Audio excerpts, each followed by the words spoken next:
其實呢間酒店唔差嘅，但係呢，我哋就覺得唔係好適合帶啲，尤其是好細嘅小朋友嚟啦。點解呢？睇片啦。呢間酒店咧，2022年開幕㗎，好多人咧離開沖繩之前咧，都會喺那霸留多1-2晚，有好多人都會住呢一間嘅。呢間酒店咧離開機場只係15分鐘啫，而且佢哋有接駁車送大家去機場㗎，所以咧大可以還咗架車，然之後嚟呢度入住㗎。然後咧，如果你喺那霸市內玩咧，就搭的士啦，同埋可以搭單軌電車，咁就可以玩多1-2日㗎啦。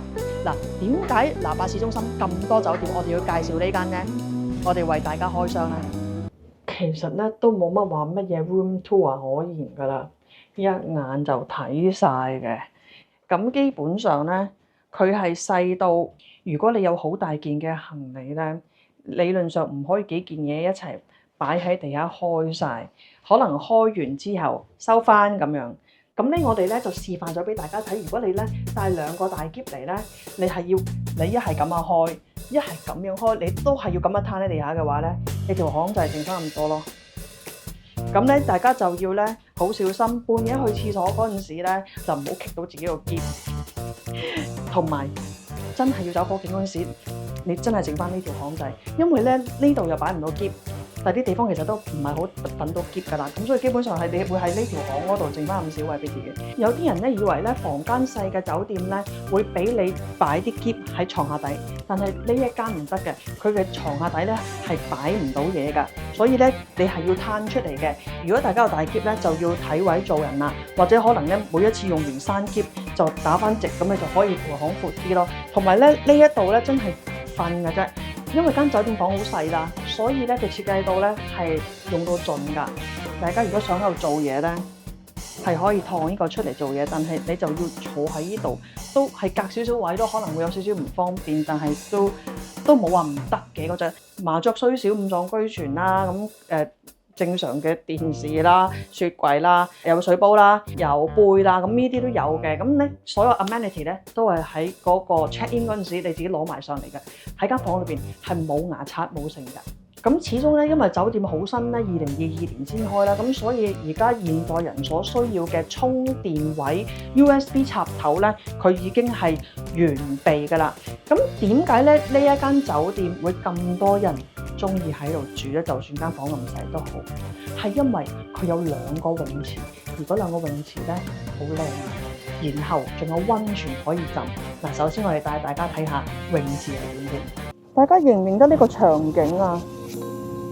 河北採花嗰集嘅沖繩任你點都係喺呢度拍。嗱，呢度咧天氣好好嗰陣時咧，理論上好爽啊。但係咧今日真係秋風咁樣咯。但係雖然而家春天，都幾凍嘅。咁所以咧，睇下你哋好唔好彩啦。如果夏天嚟咧就 OK 嘅。呢個係頂樓嘅pool。呢間酒店咧2樓仲有一個pool嘅。呢個 pool 咧去到最尾嗰度咧係個 see through 嘅 pool 嚟嘅，你可以望落樓下咁樣咯。爹爹，你不如跳落去俾人睇下咧，係咪好爽啊？喺度入水，凍唔凍啊，先生？其實大家咧呢個示範咧係揾命搏㗎，不過你哋唔使驚，你哋夏天嚟嗰陣時咧應該係會個溫度啱啱好嘅。嗱，好彩咧，我哋自己咧有一間潛水店叫做清潛，所以我哋有晒裝備。爹哋已經好醒咧，拎定上身嘅防寒衣嚟呢度游俾大家睇嘅，我哋咪好勁咧！大家嚟到沖繩，記得嚟我哋嘅清潛玩我哋嘅體驗潛水啦、浮潛啦，同埋持證潛水活動啊！今日咧就比較凍啦，我咧呢度就冇得犧牲色相俾大家睇，俾你睇我袒胸路俾我游水啦，真係唔好意思。不過唔緊要，呢間酒店咧2樓仲有個好靚嘅 pool， 而且嗰度有個溫水嘅 jacuzzi 喺室外嘅，咁我哋帶大家去睇下。大家見唔見到爹爹好努力喺度擠水出嚟咧？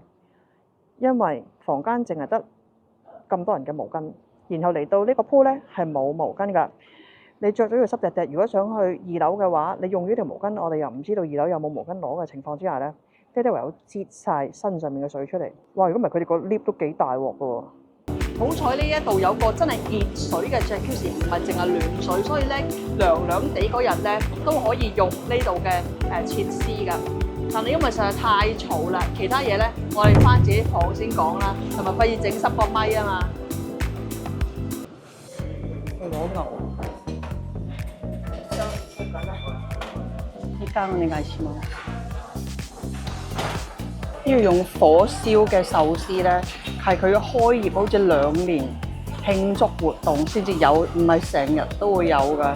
但係超好食嘅呢個和牛壽司，然後佢隻碟係熱㗎，壽司碟係熱，我頭先攞都係熱㗎。我哋到今日為止咧，都食咗唔少酒店嘅早餐嘅。呢一間Hotel Sansui Naha 嘅早餐係好值得食，佢1900幾yen，俾你嘅食物咧點講咧？佢平均嗰個質素好好之餘咧，好多嘢好特別出邊冇得食嘅，好多沖繩啊琉球嘅嘢啦，同埋個用嗰啲碗啊，全部都係好考究啦。就算你話唔係好多都好，但係你感覺係好豐，起碼佢所有嘢每樣都有。然後咧，佢俾我哋嘅佐賀牛嘅壽司咧，每一次俾隻碟都係熱嘅，好多微細嘅位咧，佢特登做到咁啊，好有心思嘅感覺啦，俾我哋。然後嗰啲包咧係好精緻啦，好味啦。阿女咧就話呢個炸蝦咧，我都驚攞嘅，因為呢啲通常咧過咗擺喺度咁耐咧會唔好食。但係佢攞第二次，佢話咧呢個炸蝦係好脆咯。仲有其實我係好中意咧佢門口嗰個豆腐湯，呢一個係沖繩嘅料理嚟嘅，佢哋叫Yushi Tofu，即係有啲豆腐喺裏邊嘅湯。唔知點解佢得翻湯，但係啲湯本身好好味咯。即係點講咧？係要讚下呢一度做呢個 project 做 design 做即係做執行嗰個啦。但係咧執行完下邊係咪繼承到落去，或者係咪可以 train 晒所有人咧？呢個係另一樣嘢嚟㗎嘛。但係即係咁講，佢成個buffet本身 design 咧係做得幾好嘅，係 design 做得好好嘅。呢間酒店咧 design 好就好啦，但係其實我哋發覺有啲嘢咧就未必係好到位嘅。咁我哋咧翻去上房咧再講。我哋喺沖繩咧有一間潛水店叫清潛嘅，每年咧去到冬天嗰陣時咧，我哋都會做鯨魚共遊，即係去浮潛啦，同鯨魚一齊。好多客人咧都會 book 呢一間Sansui Hotel Naha 嘅，係因為咧佢離開三重城港大概真係3-4分鐘嘅路程，好近，所以咧好多人會揀呢間酒店住。咁所以咧我哋就諗住嚟試下，但係其實咧喺我泊車嗰陣時咧。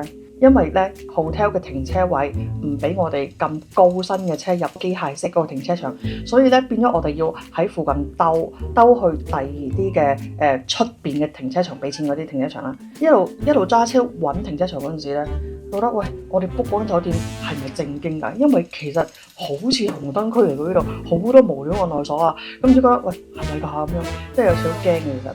咁然後咧嗰刻覺得，咦？如果帶住小朋友嘅家庭，咪唔係好啱咯？如果你架車咁啱唔可以停喺個酒店停車場裏邊啦，又或者你點都可能行一段路先至可能走出去搭的士啊，或者點，你係都有機會見到嗰啲地方。咁如果你拖住啲小朋友嘅話，咁咪好多嘢問咯。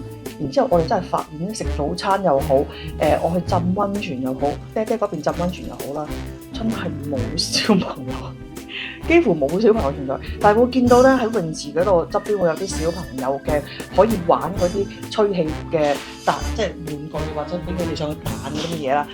咁我諗佢哋係預咗，如果夏天咧可能會有丁屎咁多小朋友喺度嘅。但係而家今日見到成個我諗早餐咧，嗰度都有30-40人啦，可能係一個小朋友都冇，即係除咗我哋個12歲嗰個之外咧，係冇其他任何唔好話俾佢大，俾佢細嘅全部都唔喺度。咁所以咧就可能因唔知係咪個個揀酒店嗰時咧都有呢個考慮啦。出到去全部都係嗰啲，跟翻我哋 check in 酒店成個流程嚟即係 review 一下俾大家聽啦。首先咧 check in 嗰陣時咧就話book 咗咩名，咁然之後咧就填完之後咧嗰位先生咧係完全冇諗住要解釋俾我聽佢館內嘅設施點樣用咁樣嘅。我諗住正常啦，咁我哋去好多酒店咧都係冇乜特別嘅設施啦，就係間房啊咁樣。咁但係嗰刻我冇諗過係喎，其實一間酒店咧有2個泳池，又有浴場嗰啲，佢都係冇任何嗰啲街單啦，亦都冇紙仔啦，即係譬如 dorm in 嗰啲好醒噶嘛，中文或者英文嘅紙。佢驚解釋唔到啦，咁我起碼俾你睇啊，可能點咪 check out 啊，幾點啊，早餐幾點，即係起碼會同你講會 go through 嘅嘢，呢度係冇嘅 ，OK 啦，咁我覺得冇乜嘢啦，點不知係之後就覺得有問題啦，就係當我哋想去泳池嗰陣時咧，發覺咦佢個大浴場叫有張牌寫住話你去大浴場咧要自己喺間房拎毛巾去嘅。咁我哋拎咗毛巾去，咁我諗，咁我泳池冇毛巾咧，咁因為 front desk 冇講過啊嘛，唔理啦，拎咗去先啦，如果冇毛巾點算啊？咁之後咧去到泳池，去到2個泳池都係完全冇毛巾派嘅，然之後嗰刻就諗死啦，得一條毛巾喺個泳池上水之後，泳池啲水好很污糟嘅喎，嗰條唔通抹濕滴滴嗰條毛巾，然之後去大浴場浸完溫泉又用翻嗰條毛巾抹身，然之後嗰刻覺得哇好 disgusting 喎，點咧？即係喺度循環頂樓，佢有2層啊嘛，嗰個泳池嗰度，我落翻嚟我睇，真係一個位擺毛巾嘅都冇，仲要係最搞笑就係，因為佢泳池分2個嘅，一個喺頂樓，一個喺2樓，玩完一個坡，睇下第2個坡靚唔靚咁啊，好正常啦。咁我去完上面一個濕滴滴入 lift 滴水，你冇由中間換乾佢，然之後落2樓噶嘛，正常係嘛？咁我哋都係做一個普通遊客或者一個喺度住酒店嘅人會做嘅事啦。咁 anyway，咁咧就滴住水落去2樓啦。咁希望咧呢一個咧個酒店係可以 improve，就係咧如果佢 front desk 可以解釋俾人聽就會好啲啦。毛巾點樣？咁後尾我哋嘅解決方法就係我哋想去溫泉之前就自己去 front desk 問可唔可以俾2-3條新嘅即係乾嘅毛巾俾我哋，佢係會俾嘅。咁但係希望咧可以即係 check in 嗰時多啲解釋會好啲啦。房咧就係一眼睇晒就唔係好大，但係起碼咧佢床褥咧夠硬啦，都幾好瞓。然後咧佢嘅枕頭咧有分好硬同埋軟嘅，咁但係都夠高。雖然瞓瞓下會塌咗落去，但係就算塌咗落去都好咧，都唔會話矮到咧會直情貼底咯。咁not too bad 啦，只可以話咁，但係起碼係 OK 嘅，瞓到同埋冷氣係夠凍嘅。嗱，呢間酒店咧最大嘅賣點咧係佢個2個泳池，因為咧2個泳池咧側邊咧都係玻璃嚟嘅，咁你可以望出街，然之後個感覺好似好清新咁啦。尤其是喺個 sky pool 嗰度咧，喺個泳池底咧望出街咧係幾特別、幾得意啦、靚嘅。同埋咧呢間酒店咧，我覺得最正係個溫泉，佢溫泉咧有分開2層嘅。嗱，沖涼嗰一層咧就有2個好大嘅溫泉池啦，然後可以行高一層咧就係有露天風呂，另外又有1個溫泉池，然之後有桑拿啦，有即係普通凍水嘅池啦。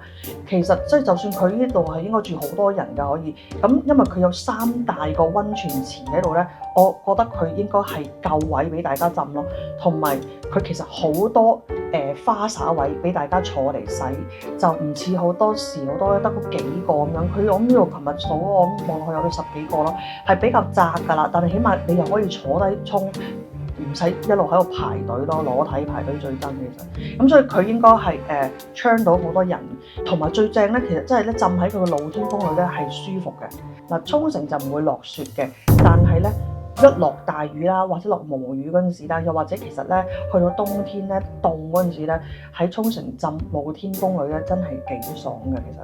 然之後咧後尾check 下先發覺原來呢一間酒店咧係同瀨長島酒店咧係同一個集團 run，咁所以佢個溫泉咧所以咁好咯覺得。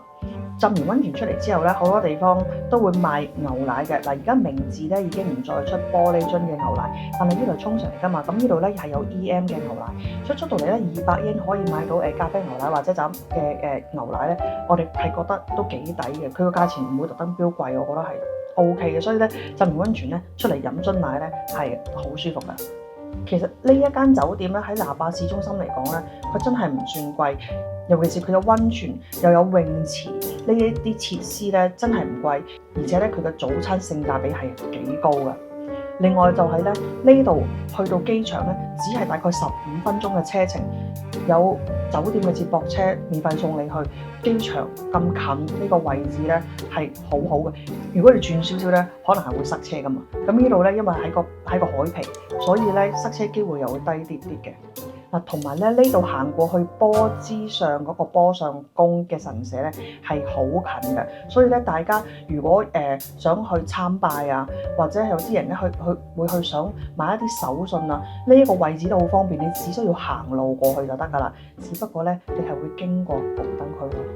其實我哋覺得咧呢間酒店嗰個硬件咧，佢本身個設計係唔錯嘅，只不過係之後嘅軟件咧係真係需要多少少改善啦，尤其是員工嘅培訓啦，即係客人 check in 嗰陣時咧，如果多少資料會好啲，因為咧其實泳池開放時間啦、溫泉開放時間同埋早餐幾點到幾點啦，仲有 check out 嘅時間咧，全部都係我哋自己上網揾，冇一個你 check in 嗰陣時嘅解釋俾你聽。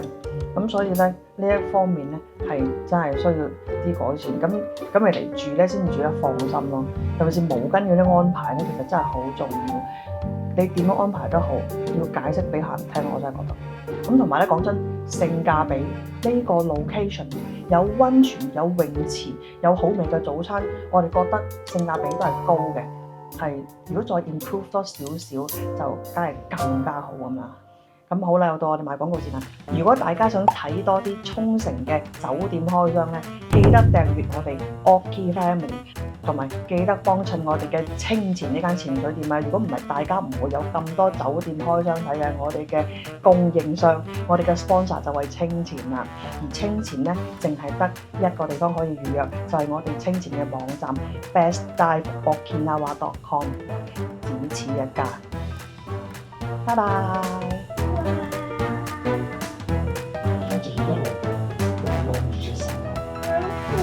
如果你唔想嚟到先知道你想去嘅鋪頭已經執咗笠，咁就快啲訂閱我哋 OK Family， 記得撳埋旁邊個鐘仔啊！